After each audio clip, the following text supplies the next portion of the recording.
Welcome back, everyone. I'm really excited today to have Saj Razvi joining us. Hi, Saj. Thank you for being here.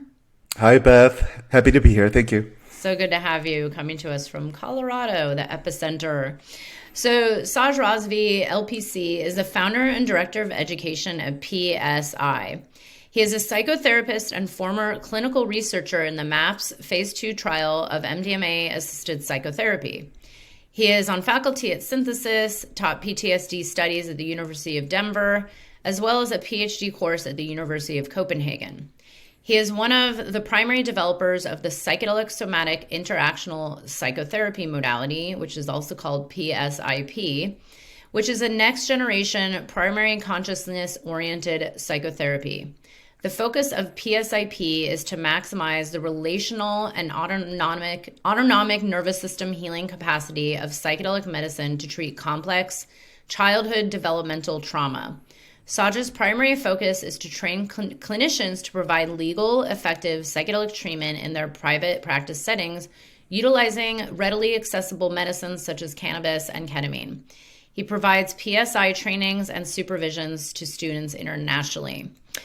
I'm really excited to talk to you, Saj, because this is an area that I personally am really interested in is the somatic piece. And of course, this comes up in a lot of interviews. It's been a huge part of my own healing and integration of, not official psychedelic therapy, but, psychedelic assisted modalities and therapies. And there's definitely been a lot coming up the last few years around this world in this area, especially in conversations I've had. But before we get into the work you're doing, I would love to hear, what brought you onto this path? How'd you get into psychedelics or therapy? What was your story to get here? Yeah, great start. I will say that, this is back in 2002, 2003, and I was at Naropa in Boulder. It was a Buddhist-oriented psych program. And initially, I was working at IBM at the same time I was taking that program, and I didn't want to be a therapist. And I told my the people who interviewed me at Naropa, this seems to me to be a horrible job. Why would anybody sit there and listen to other people's problems for all day? And but I thought the field was very interesting, and so I thought I would just do it. It was probably a semester into it when I realized that I was insane. I was a semester in when I realized sort of all the programming that I got from my family of origin was pretty odd. And the thing is that you don't notice that until you encounter it, because it's the water you swim in. And so that's how I started with the world of therapy, and then it just, people became so much more fascinating to me than computers ever were. So that's one part of it. The other, I think, in terms of the model that I'm working in right now, I was in a weekend workshop and I didn't know that much about the model, and so we went into this exponential. I didn't have any sort of maps for what to expect. And we went into an exponential where we just sat there and made eye contact with a fellow student while doing the version of selective inhibition that is one of the interventions in the model.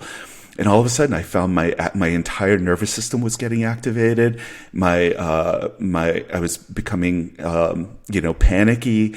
And so I went into a full blown sort of autonomic panic response just at making eye contact. And so I thought to myself afterwards, I have no idea what that is. I have no idea where it came from. There's nothing to write down about it. There's no notes to take. There's no, cognitive piece around it.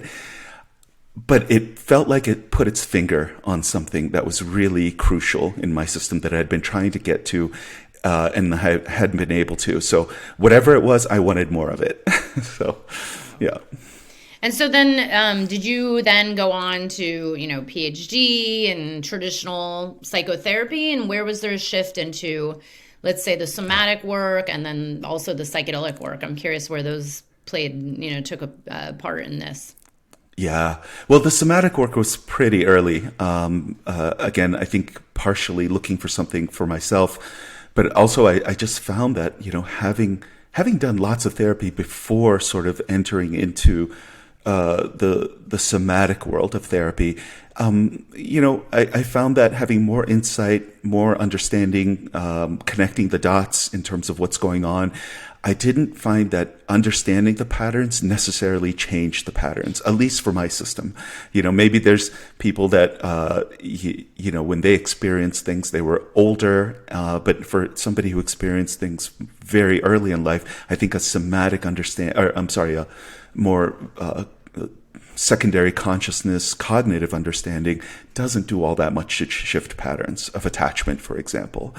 So my, heading towards the somatic work was pretty early on in my career. I trained in the work that I do now, and then started training other people in it in 2008. In terms of psychedelics, that was really with MAPS. I didn't have experience with MDMA. I didn't have experience. It just, very, very minor experience prior to that. And and I knew that there was a nice, proud history of using psychedelics in the world of mental health. And so really just being exposed to it in 2014. Wow. This is interesting. Yeah. So you weren't already experimenting with psychedelics and then had some, epiphany. You just were like, hey, psychedelics for therapy? That's exactly it. The direction that I come to psychedelics through is really what they can do for us in terms of mental health. And I think you're right. I think many people that approach psychedelics or have already experienced the wonderful power that they have and are saying, oh, well, they can be adapted to work in the mental health field. And my primary lens was always mental health. I always find this very fascinating. I think I've only interviewed one other person, and that was Will Sue, who's a good friend of mine, who came to psychedelics really through the therapy first and not the psychedelics first, which I love this. And I'm also curious, just to help shape the conversation, when you initially studied somatic modalities, can I ask which lineage you primarily studied under, or, which form of somatic therapy? Yeah. So the model that I had studied under, and the one that I've pretty much stuck with this entire time, was it was a synthetic model, meaning that it was really taking things from from modalities that had already sort of come before, meaning that there were things borrowed from focusing, there were things borrowed from the SE world, there were things borrowed from psychodynamic theory, so things that are making basically it's a synthetic approach that is taking the world of somatic work and then incorporating it into a psychotherapeutic container, where we could do a little bit more. I think we could pressurize people's systems a bit more. We could sort of lean into the negative transference that can happen in that space. So, yeah. Okay, this is great. I'm so excited because I have some edgy questions about somatic work, because it's it's been a huge part of my own healing path and the psychedelic path and the integration path. And I believe personally that it's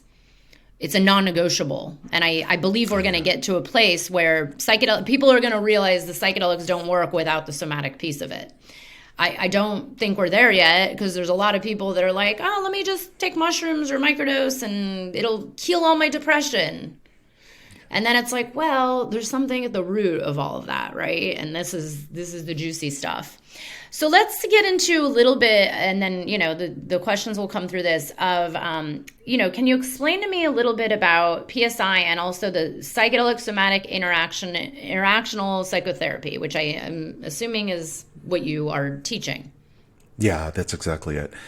Well, let me talk about maybe some ways that it might be contrasted with the models that probably most people are aware of, right? Which is, most people have the sitter model, right? Which is basically a team sits with a person and they're mostly holding space.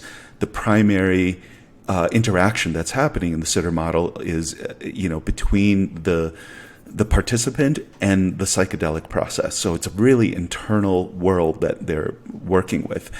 And I think one of the ways in which that does work is that that psychedelics create what I would call prediction errors in terms of, let's say you thought that the world was a cold, empty, uncaring place, and then existentially you realize that, wow, there's so much love here. There's so much like contact that's available in the world, actually.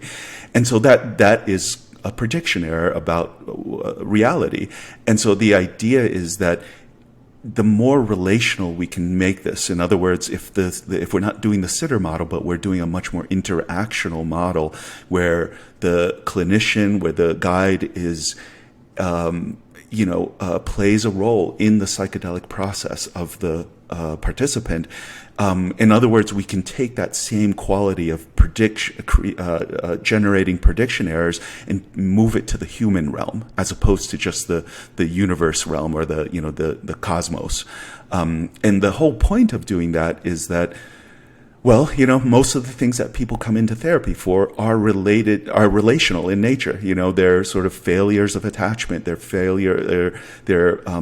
patterns or neglect or abuse patterns that have come up typically in people's family of origin. And so the idea is that the more we can pull the psychedelic into the human realm, the more useful it will be, therapeutically speaking. Yes. And just to clarify, when you say the sitter model, we can translate this to any medicine, I'm assuming, right? Because whether it's underground or above ground or ketamine or psilocybin, right? Yeah.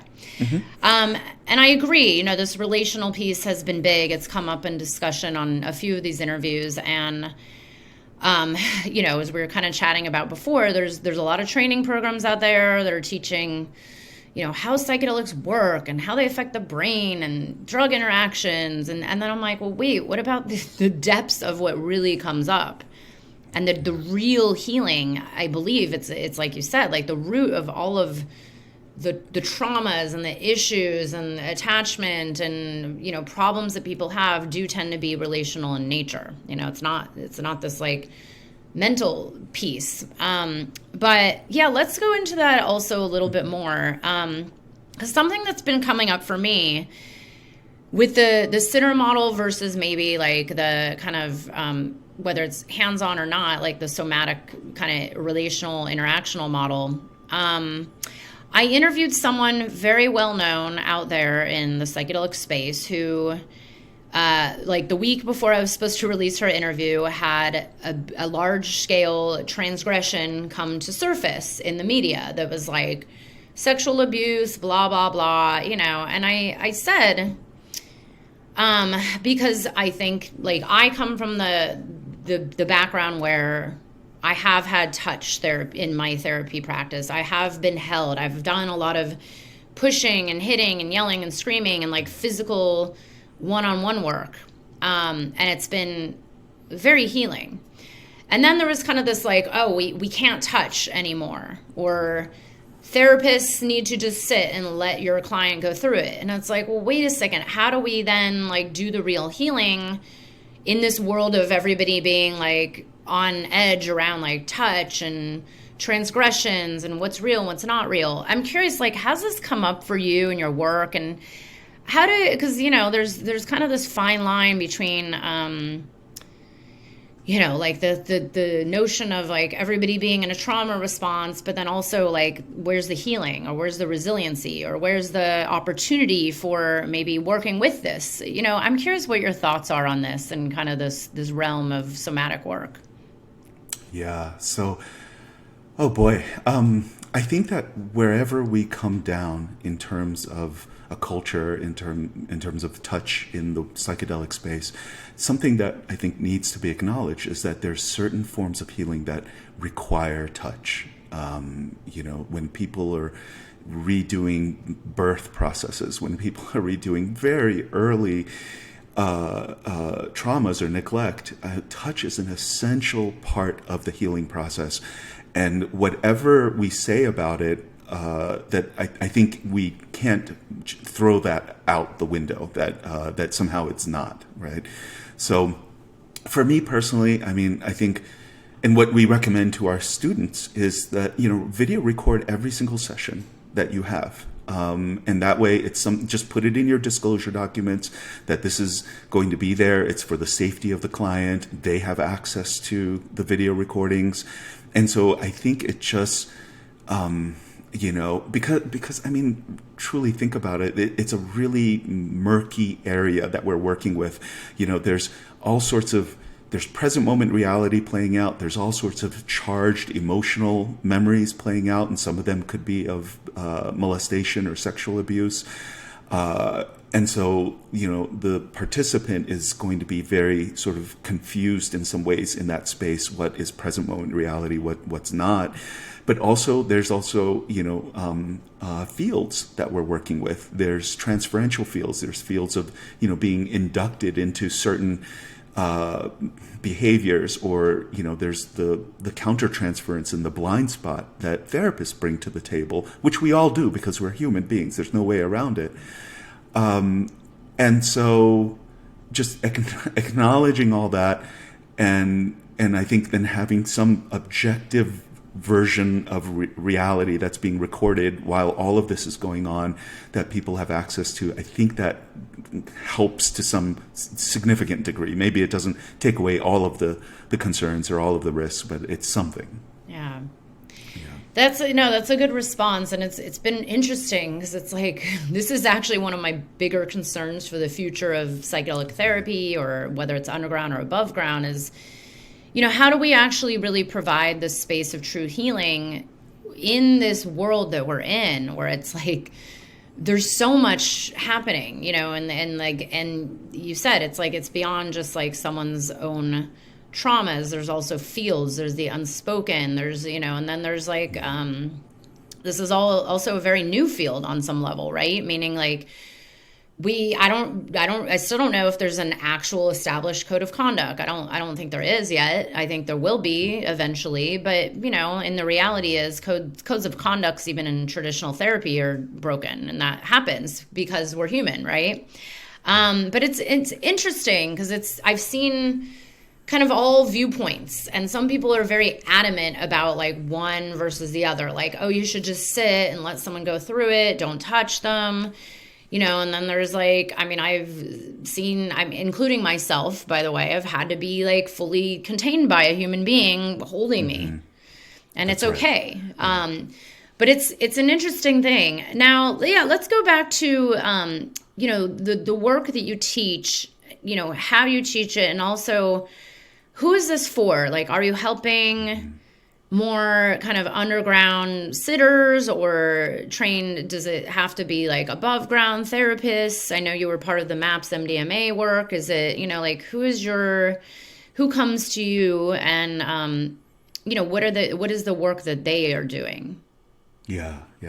So, most of the people that we get do have a more traditional mental health background, but we don't require that. If somebody has a significant background in the healing arts, and what I mean by that is, they've been certified either in Hakomi or Gestalt or a psychodynamic training or a good developmental psychotherapy training, or they're an SE practitioner, for example, then we'll accept that person. The main purpose of what we're doing here is we want to know that the client, that the student already has the capacity to hold sort of powerful, mental health processes that can emerge for people. For people. And because this is a fairly advanced training, I would say. So it's not those basics we're expecting to have people have in place before they come in. So how we do our trainings is somewhat unique, I think, in the field, which is that our cohort size is only 3 people. So we have 3 students for 1 to potentially 2 PSI faculty. And we have them for 5 days. The whole purpose of this is that, the psychedelic process and the somatic process, both of these are quite sort of alien in terms of most people's direct experience in the world. For the most part, we operate in secondary consciousness. We're operating as cognitive beings, somewhat abstracted from our worlds. and we just have this body that we're riding around in or something like that, right? And so, the body process and the psychedelic process are so difficult to communicate through language. I think that our training is really focused on having people have a direct experience of the work, and only after that do we then go into a phase where we're talking theory. What we found is once people have had a direct experience, then the theory lands in a completely different place for them than it would have if they didn't have that experience. And then, of course, the other thing to, I think, acknowledge is that psychedelic therapy is an art form, right? Yes, it's a science. There's some things that we can say, here's some principles that we can really rely on, but there's so many variations, there's so many variables. And I think, intuition and, one's own process as a guide or as a clinician in the psychedelic space is so huge to rely on. So, trainings have to be focused on the fact that this is an art form. So our training, we call it an apprentice training because the numbers are so small. And then we go into part B, which is theory, and then part C, which is 4 months of supervision. So supervision. Yeah. That's another one that's come up recently. I'm like, is there supervision in the psychedelic space yet? I don't know. I do know some people also who offer it, but again, we're in this kind of liminal space here where it's like, okay, it's not fully legal and everybody knows it's happening and there's people being trained, and then there's not really, there's no standards, there's no supervision, there's no code of ethics yet. And I feel like everybody's trying our best, everybody's trying to get it right. And I think everybody, I hope, I assume, the intention is there to do well, have there be healing. So this is really interesting in the apprenticeship. Now, let me ask, does this that you teach, the somatic work and the maybe hands-on and then the kind of diving into the fields, do you find that this works whether it's with, let's say, cannabis versus ketamine versus psilocybin? And, do you feel like there's potential for all of these, or do you feel like there's maybe one medicine that's actually producing more results than another? I mean, and again, let's pretend that everything's legal and kosher. Because I'm always very honest and real. The reality is there's underground work being done everywhere, and it is, people want the healing. But do you notice the difference in the medicines, and what do you recommend someone work with one versus another, or a certain case would be more beneficial with psilocybin versus cannabis? How do you teach that, or do you teach that? Yeah. So let me just start by saying that the training that we have is for people to practice above ground, because what our focus really is not on any specific medicine, and rather it's on a series of interventions that are useful regardless of what medicine you're going in with, right? So the idea being that, regardless of what medicine, it's good to have more of your being on board for the psychedelic process to move through. It's good to have your body, your autonomic nervous system available to you as an ally, regardless of what medicine you're working with. So truly a non-medicine specific modality. Now, having said that, I think to some degree, all of these medicines do take us to a similar non-ordinary state of consciousness.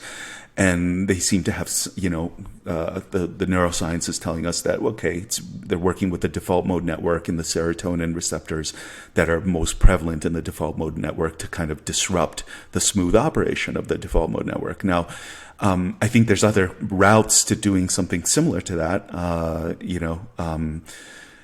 but so anyway, that's the commonality of all these medicines, non-ordinary states of consciousness. Having said that, I think there are medicines that have unique gifts that they tend to offer people. And I think being strategic in terms of, what medicine is used when could be, there is a usefulness to that. So the two medicines we most work with are cannabis and ketamine. And what I see with the cannabis is that it's a pretty remarkable medicine in terms of what it accomplishes. And I would consider it a more narrow psychedelic in terms of what it does versus the more classic tryptamines like psilocybin and certainly even ketamine that is a much more wide-ranging experience. Cannabis seems to have a really, I'll say reliably, it engages dissociation in a way that other medicines simply don't. And if people don't know, that dissociation is a hallmark of trauma. It's one of the big things that we have to contend with in the field of mental health. I think, personally speaking, it's what creates treatment resistance. When people are non-responsive to different treatments, I think there's a lot of this organic endogenous opioid release that our biology has, that our nervous systems create, that our brains create, that serve as a protection, encapsulating traumatic experiences, kind of numbing us out to things that have happened to us. And that's a wonderful adaptation to have that. But unfortunately, when we're coming back and later in life and we're no longer in danger and we're trying to rework this material, it makes it really hard to access.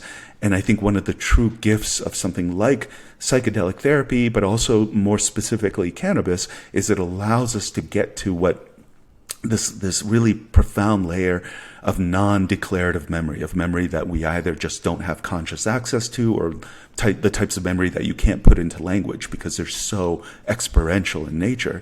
And so we use cannabis initially to really start dissolving dissociation, excavating experiences and programming that people have that live in dissociation. And once something is out of dissociation, then I think it's really, fine to switch to other medicines. And there's other, other gifts that these other medicines bring to the table that cannabis doesn't bring to the table. This is fascinating because it's funny, I don't really work with cannabis much, and I guess I never thought of it that way. But honestly, what you said about the treatment resistance is fascinating because I've always kind of questioned, like, how is that possible? But then again, I also, I have my own views on like some of these drugs not actually being helpful at all. It's like, maybe there's a resistance and maybe they're making you worse, which we've seen. That's a whole other conversation. But wow, this is fascinating. And I love that these are, for now, available, meaning like they're a little more accessible than, let's say, MDMA is coming out soon, but even psilocybin, even though it's very accessible, it's also inaccessible for a lot of people. Interesting. So I'm also curious, this work that you do, especially speaking of treatment resistance, do you believe that there's a certain level of where people need to be at before they go into, let's say, psychedelic assisted somatic therapy? Do they need to be in a certain state where it's like, hey, the medicine's not going to help you, or maybe this is even going to be too much? Like, is there kind of a threshold for people that, the apprentices you train, like, where you say, look, like, you can't work with them, you have to, refer them out somewhere else? Does that ever happen? Like, where are the limits? Do you mean, are there states or conditions that are contraindicated for psychedelic work? Yeah, like if somebody might not be ready. Yeah, if they're in such like really tough trauma response, or someone who has treatment-resistant depression and PTSD and, has tried everything and is kind of at this really, dark place where it's like, well, is there someone that shouldn't be going and doing any psychedelic therapy? I think the answer to that question is yes, but I don't think it's because of how dark or difficult the trauma layer is. I think it's has to do with other factors in their life, meaning that do they have the ability to stabilize between psychedelic therapy sessions? So if people don't know, psychedelic therapy is inherently destabilizing, right? So we're really going in and all the coping structures that people have generated over years and years, all the ways that they've kind of, managed to patch themselves together to be a functional human being. All of those, the medicine asks all of those coping mechanisms to go away. So I think it's pretty normal. We saw this in the MDMA trial. We see this with people working more psycholytically with cannabis or ketamine, that there is destabilization that happens.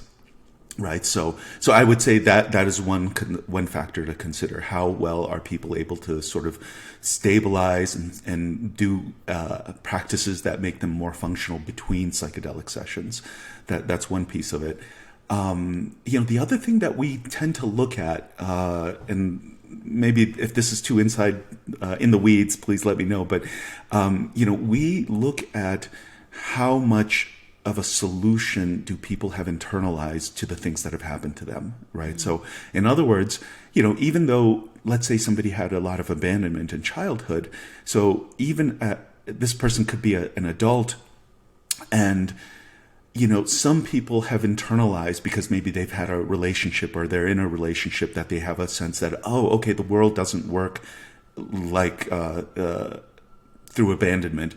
And while other people are still walking around in, quote, in the war zone, meaning that, whatever happened to them, even if it happened 20, 30, 40 years ago, they still feel like this is the reality they live in. And I think that's the nature of traumatic memory, that, it doesn't get encoded with context. It doesn't get encoded with a sense of time that, that you've become an adult and you're no longer as tiny and dependent as you were. And so there's ways in which we have these parts or these pieces of our experience that are living in a very different reality. And so one of the things that we would be looking at with people is, do they have solutions internalized to the things that have happened to them? Or if they don't, then that becomes a necessary part of the psychedelic therapy and something that I think we would front load folks with. And again, I feel like I'm getting into the weeds here, Beth, but so please add it as well. Okay. So one of the things that I think, one of the ways that PSI is different than other somatic modalities, particularly either, sensory motor psychotherapy or even SE, is that, there really is this window of tolerance model that gets used in most somatic modalities. And if people don't know about it, the idea is that, there's a certain range of activation of nervous system response. And if you're too activated, if you're hyper aroused, then that's considered not that useful therapeutically speaking. And if you're hypo aroused, then that's considered not that useful, meaning yet you're too depressed or you're too numbed out, right? And so the idea is that, you keep a person in that window of tolerance, you keep them regulated, and people can engage in the psychotherapeutic process. Now, and I also understand the goal of these models is to expand that window of tolerance so people can tolerate more. The thing is that what I see pretty reliably is that trauma does not live in the window of tolerance. Trauma lives in the extremes. It lives in extreme activation and extreme depressive, numbed out states. Every single MDMA session that I was ever a part of at MAPS, people would very quickly leave any definable window of tolerance. So I guess what I want to add to the picture of that conversation is just this idea that, there's a window of tolerance that we have for ordinary consciousness and how we normally operate. And then I think there's another completely different capacity that comes on board when we're in altered states of consciousness. And so I think our system is wanting and willing to go to these extremes. So in the PSI modality, we're like, great, let's go there. Let's go to the sort of the most activated places you have and the most numbed out places you have. And the thing that we will insist on while people go there is relationship. right? And we do that because, I mean, think about the one thing that would have made every single childhood trauma better, right? Maybe we couldn't prevent some of the things that have happened to us in childhood, but the one thing that would have made it better is relationship, is competent parenting, is nurturing. You know, think about a little girl right? who, Yeah. I'm sorry? Yeah, like the nurture barrier. Like, Yeah. I didn't receive this, and this is the whole root of all of it, right? Or whatever. Yeah, exactly. There's those pieces. And even if it's just like, I mean, think about like a child falling down and scraping her knee, right? And a parent will pick her up and kind of hold her and scoop her up that way. And that act doesn't make the skinned knee heal any faster, but the intensity of that experience is far more digestible because you have a more mature nervous system that's much better regulated, able to step in with that child. And so essentially that's what we're adding to the processing here. We're saying, great, let's go to all of these places that were so awful because you had no support, you had no attachment, you had no relationship in these places, and let's pressurize your system to sort of re-experience the memory here, to reassociate to the memory here. But the big difference being you have a relationship on board that we're insisting on. So, in terms of, I feel like we're, this is great. In terms of, yeah.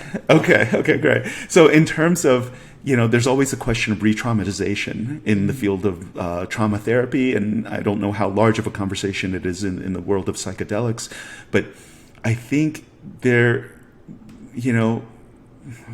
are we reenacting aspects of the past, or are we sort of reenacting with the hope of, having a different outcome? And my sense is if somebody has a profound level of neglect and abandonment in childhood, and, they're just suffering in their psychedelic session, I think, having an experience, a corrective experience, an experience of, a corrective relationship, of a solution, is really, really helpful for people in that space. Yeah. It's very interesting because I personally have gone into something extremely deep recently, and I thought I've seen it all. I'm like, I've done this for 30 years, but I met this piece that was just so hard, and I could feel myself wanting to just like run off, because that's the easy solution. And I was like, okay, I can meet this. Like, I have the tool, and it was on it was with a lower dose. So I was able to consciously be engaged in it, because if it was any higher, I would have actually just been and there's that question too, is like dosages and medicines, and there's different theories around that, where it's like, okay, you blast them with a huge amount, but then they can't even make sense out of it, or you have a lower dose and they're engaged, and this is it's interesting because there's a lot of newer practitioners out there. There's a lot of trip sitters and people holding space that don't know like even anything that you're talking about, and then there's kind of just the finger crossing of like, well, I hope this does something. But to me, the work you're talking about right now is, in my personal experience, is where the true healing has been, where it's like, yeah, that was really hard to feel that again, that maybe was when I was, 2 months old or whatever it is. It's hard to feel. It's not the most pleasant thing. And that's where there's this healing that happens. Mm-hmm. And it's been interesting because there is a lot of talk around, this notion of trauma. It's like, because I've been actually kind of questioning this too, where it's like, yes, I realize there's trauma in all of us, and I have trauma, and the world is trauma, but then there is this desire for so many to heal and feel better and stop the cycles of whatever it is, depression or anxiety, but then there's also like the resilience.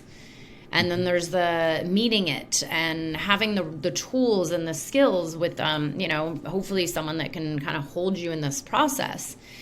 But then there's people out there, I mean, it's been interesting, and I think we'll maybe see this more over the years, where there's a lot of like extreme viewpoints where it's like, no one should be doing this because it's just going to re-traumatize you.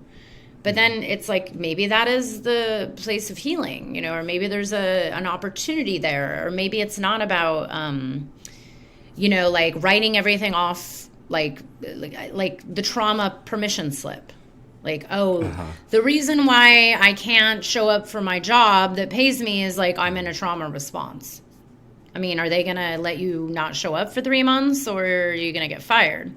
It's an interesting world. I'm curious, like, do you have any views on this, or especially when it comes to the space that we're in, the psychedelic or the healing space? Like, what are your views on the trauma? Yeah. Well, I mean, I maybe this is a middle path here, which is I think so much of what causes people to enter into psychotherapy is trauma. I think the research on the ACE study research is pretty conclusive about that. It's a really gold standard piece of looking at well over 17,000 people in terms of sample size and things like that. But now, having said that, I don't think that means that the healing of trauma is we cannot be coddled in terms of when we're re-engaging the trauma, because I mean, think about it, that there's so much in our biology that is geared towards reenactment, that is geared towards evoking this trauma memory and bringing it back into association. And, so let me just list a few ways that, people have the intrusive imagery that's part of PTSD. There's, some really solid people that speculate that the point of that is that the brain is trying to put this in front of you again so you can re-engage with it. We find the entire world of traumatic transference, meaning the Freudian schools, the psychoanalytic, the psychodynamic schools are all based around working with transference, which is nothing but a relational reenactment of sort of incomplete, complicated, unresolved traumatic relationships that we've had, and so. And certainly we also see somatic reenactments of trauma. So the question that I would have for folks is that, why is our system so hell-bent on reenacting and revisiting the scene of the crime? Because it is, right? And we do it in many, many different directions. You can escape your family of origin and then grow up and then run away and then completely recreate your family of origin. Exactly. My brother. Yeah. Literally. It's like, do you realize you divorced at the exact same time as mom and dad? It's like, oh, you can't make this stuff up. Yeah. Yeah. So I think the key is to acknowledge that and let it happen, engage it in a well-held way, but this time let it move through, let it process, let it. So in other words, I think there is an impulse in our systems to reassociate to things that live in fragmentation, that live in dissociation. And there's different ways that we can do that. Somatically, we have different interventions for doing that. But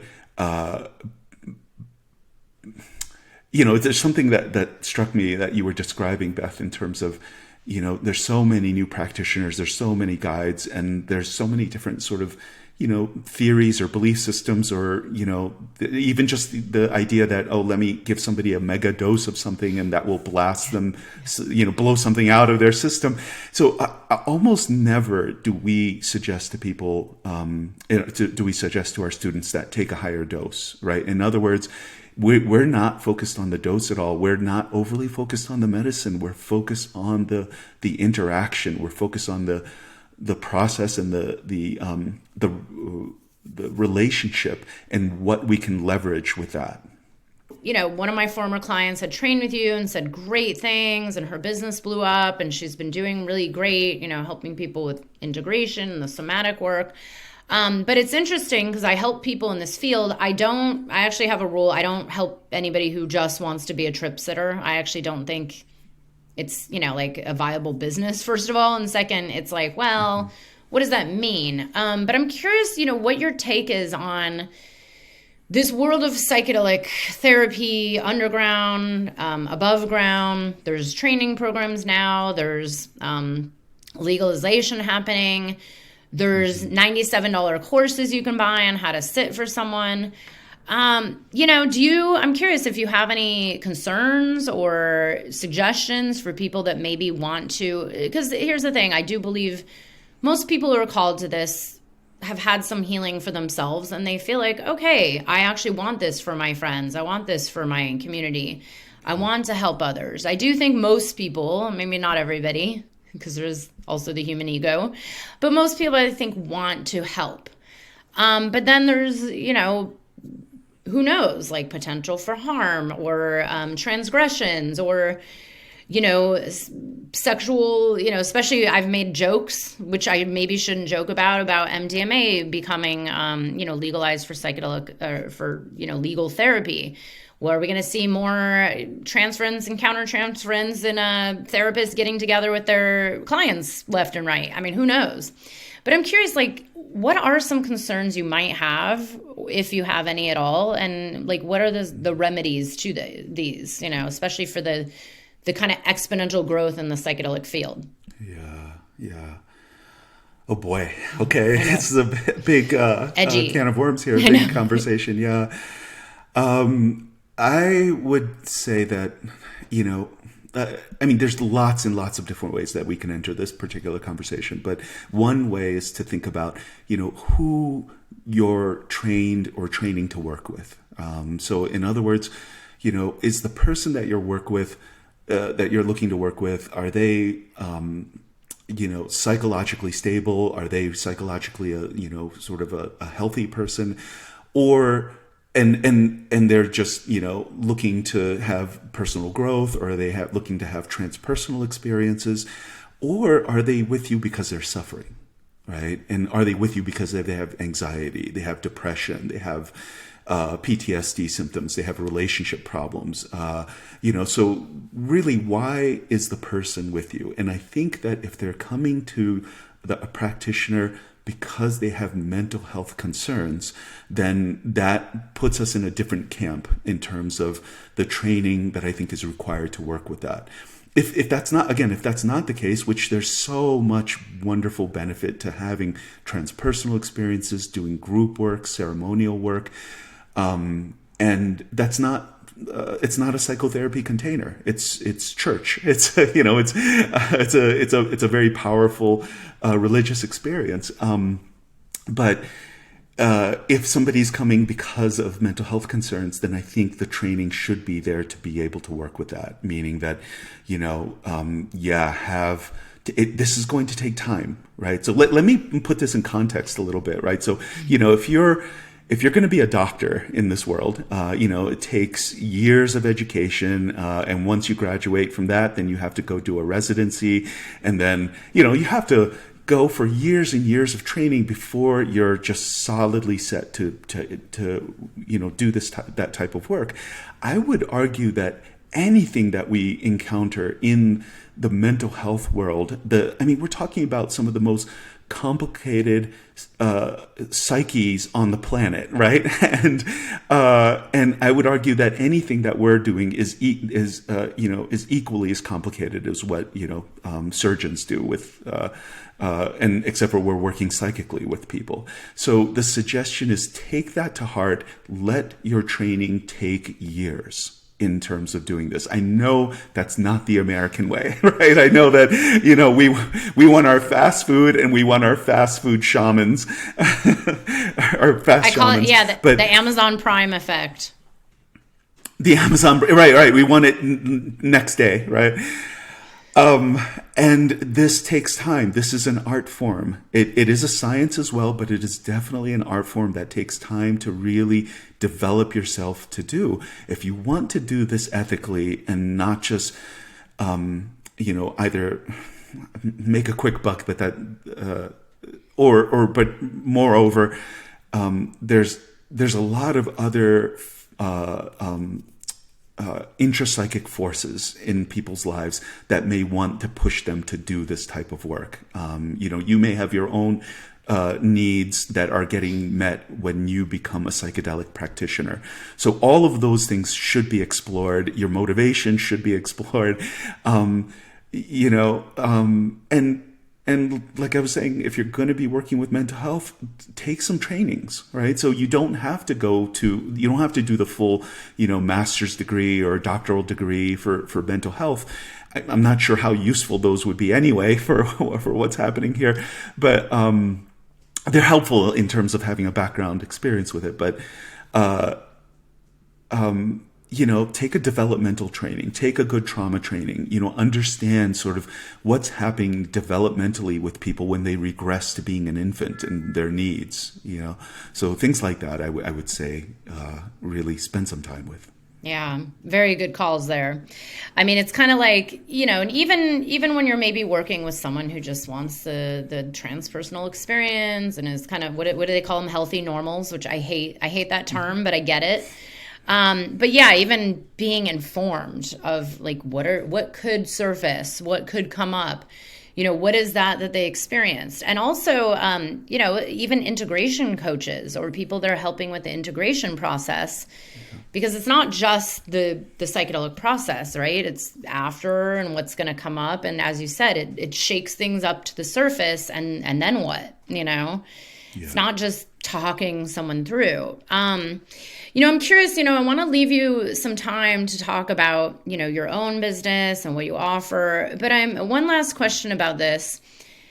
Are you excited for the future of psychedelic therapy? Or, are there days where you're like, what the hell is happening? This is growing exponentially fast and there's going to be a lot of harm. Like, I'm curious, what is your, do you believe we're going in a positive direction for the greater healing of all humans? Or is it going to just be a kind of a messy process for a while and then we'll figure it all out? I'm curious what your views are on all this.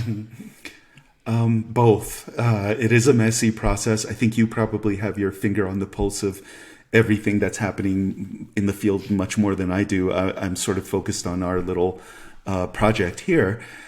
And from what I see, at least, from how we're holding this, engaging this, I feel incredibly optimistic about what we can accomplish here. And I'm not ignoring the downsides. I know there's going to be a shadow aspect to this field and things like that. But when it's held well, when, students are held well, which then translates into them going on and holding other people well through the process, I see us being able to get to things that you never would have gotten to in traditional therapy. We've been mentioning attachment for a few times in this podcast, but attachment is something that happens so early in a person's life, from basically the age of 0 to about 2 years old, and you either have secure attachment because your needs were met, or you have some version of insecure attachment because the ball got dropped, you got dropped. And what I find with people is that people with insecure attachment will be working in therapy for years to deal with it. And very frequently, I don't think you can get at something like insecure attachment through through language. It's such an experience. And what I see with that is that it's such an exquisitely painful experience. When the dissociation really goes away and we're truly feeling what's here, it's exquisitely painful for people. But the good part is that we can get to the other side of that. And so people can really shift their own core programming like that. So that's what I'm seeing here. The possibility of working that way. And also the possibility of doing that without having to work for 15 years in therapy. I mean, I think sort of the average stay that we expect for people to have in a more psychotherapeutic container, meaning that they're working weekly, let's say, is 8 months.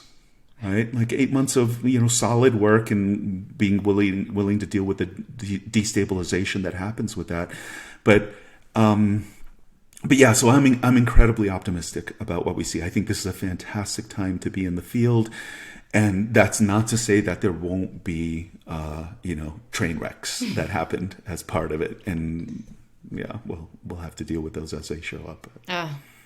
I'm so glad you shared this, and yes, hey, 8 months, sign me up. But it is true, and this is where I'm personally just so excited, and I'm such a proponent of, getting to the somatic piece and really, you know, I've been saying this for years. It's like when I hear the general gist of, let's say, the mainstream media saying psychedelics will cure all our depression, it's like, well, it's not about masking it with the ketamine or anything. Mm-hmm. It's about working with the ketamine or anything to really get to that root, you know, like feeling, to do the true healing. Because I've actually met more and more people that are just kind of like, it's like, well, maybe it's not an antidepressant anymore, but then it becomes like the new mask. And it's not really like the depths of the healing, which I believe is, you know, here is what you're teaching. It's like, okay, we have to get to that ultimate root and the soma and the energy field in the body and meet it. And yeah, maybe that means being destabilized, but if you have the right support, you can get through this. And this is where there's that real healing, you know, and this is my hope too. I mean, I still, even with the messiness and the scandals and the stuff, and I mean, it's, you know, it's minor in the grand scheme of potentiality. Mm-hmm. So I'm also optimistic. It's just, I also like to laugh, because if we don't laugh at the reality of like, well, we're all humans trying to figure out this whole healing thing. And none of those humans are actually fully healed, right? Maybe, I don't know. I'd love to know if there's a Jesus walking on the planet right now. But anyways, let's hear a little bit more about what's happening at PSI, you know, how people can find out more. What do you have coming up this year? I think you mentioned you're going to Breaking Convention, which is, I think, in just a few weeks, right? Mm-hmm. Yeah. But yeah, where else will you be, and how can people find out more? Yeah, well, we, you know, our website is psychedelicsomatic.org, and we put a ton of information on that site. The idea being that, let me just say, I don't think psychedelic therapy is for every client, and I don't think it's for every practitioner.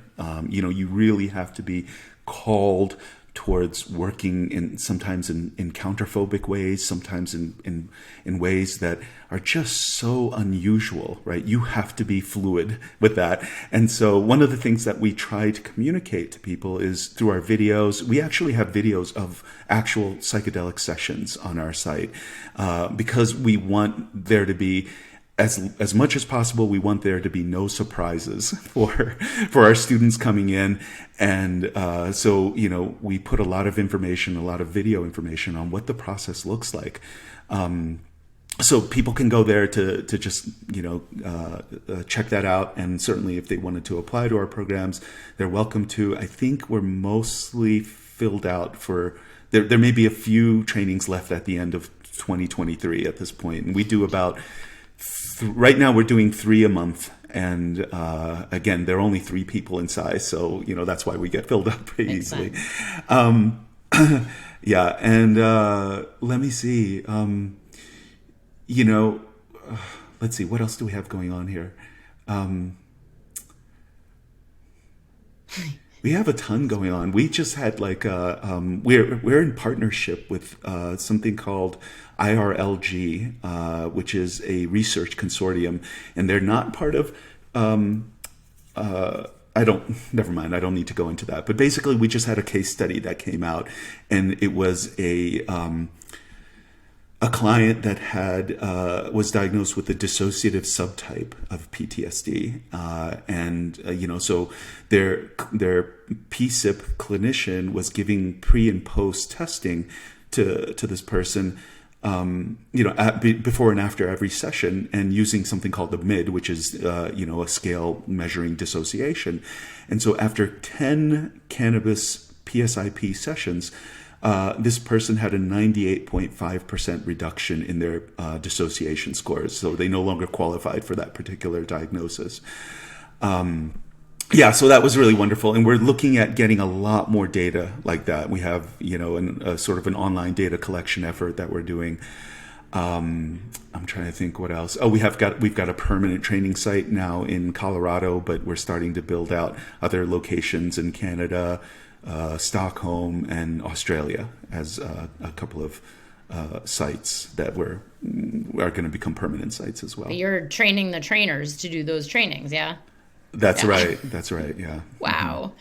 That is amazing, because I do believe that this work is really needed and necessary. And I personally am, I'm kind of at the point where I've been saying, look, it's like mandatory on some level to really understand this. If you really see yourself being a regular psychedelic assisted practitioner, therapist, underground, above ground, doesn't matter. I believe it's going to have to get there. And thank you, by the way, for the transparency in your videos, and making it clear that it's not, and it's funny because, again, here I am as a business coach in this world, but I'm like, it's not just roses and rainbows and you're going to watch someone have a beautiful trip. It's like, I think there's a lot of misconceptions about what this is really like, and how much energy and time and the spaces you go to, and how, it's maybe not going to be for everybody. We'll see. Yeah, they call it trauma for a reason. And I mean, let me just say a little bit more context. When I first trained in the modality that I'm working in, even without psychedelics on board, I could do 3 sessions in this modality per week. And because it would just, we're so experiencing the inner world of the client in terms of the field that gets evoked in the room, that if I had my own trauma at that point, and so my system would get blown out, right? So like, this is really something that takes time to do. It's another kind of fact that comes to my mind is that, let me see which of these I want to talk about.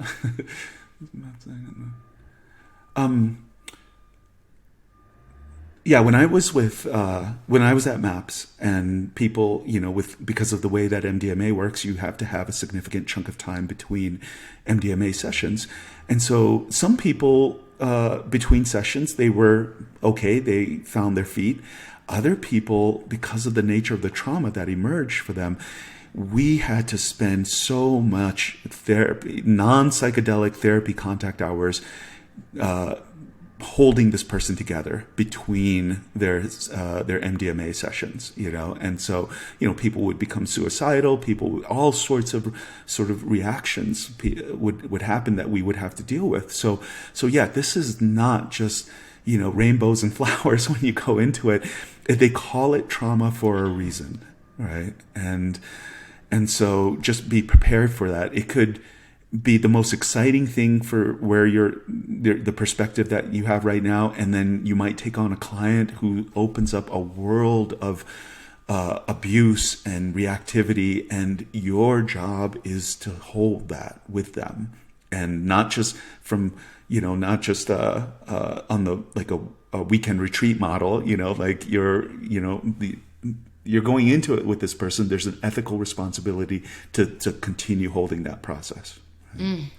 Yeah. And, I might add, you mentioned this is MDMA too, because again, I think there's a lot of this perception, oh, it's like just going to open your heart. And it's like, I don't think people realize like that is not just beauty and rainbows. And it's like, there's a lot. But I'm glad you're speaking about it. I'm glad there's transparency. And clearly you're not just here to, sell a training program and that's that. So... Thank you. No, I know we rejected. We turn away a fair amount of people to our program because again, we just want people to have a solid basis. We not only do you have to have that kind of a background, we want people to have 2 years of working with people in a mental health context, and that could be private practice. That's fine, but we want 2 years of people like engaging with depression, engaging with panic attacks and anxiety and different sort of manifestations of mental health. Amazing. Right? So, and the one I think maybe the one last thing that comes to mind, maybe feel free to cut this if this doesn't make sense here, Beth, but but something I will also mention is that, where the nature of transformation, I think in the PSI model is quite different than what we would encounter in either psychedelic integration work or sitter model work, right? So, basically the transformation happens at the level of the body. It happens in terms of these nervous system shifts and these reenactments and relational reenactments or somatic reenactments that are going on during the psychedelic process. I think that's where the heavy lifting happens in the session. Certainly integration is very necessary. It's helpful, but it's fundamentally integration is, getting your mind, your, top-down consciousness caught up with what your bottom-up process has been accomplishing in the therapeutic process. So, sometimes we'll have people that just do integration at the end of their regular psychedelic session, and that might be enough for them. But this is just me saying that, I think, shifting the emphasis of where the transformation happens. I think it happens more in the actual psychedelic session than it happens in the integration session. Saj, it was really great to have you here and discuss your work and the future of psychedelic therapy. And this was highly informational. We have all your links right here in the show notes. I want people to check you out, and especially therapists, anybody working in mental health. If you want to break into psychedelics, I definitely highly recommend doing this and or other forms of somatic work, trauma training, and so we can really see true healing in this world. Thank you so much for being here, Saj. I really appreciate it. Thank you, Beth. Thank you for having me. Really enjoyed being here.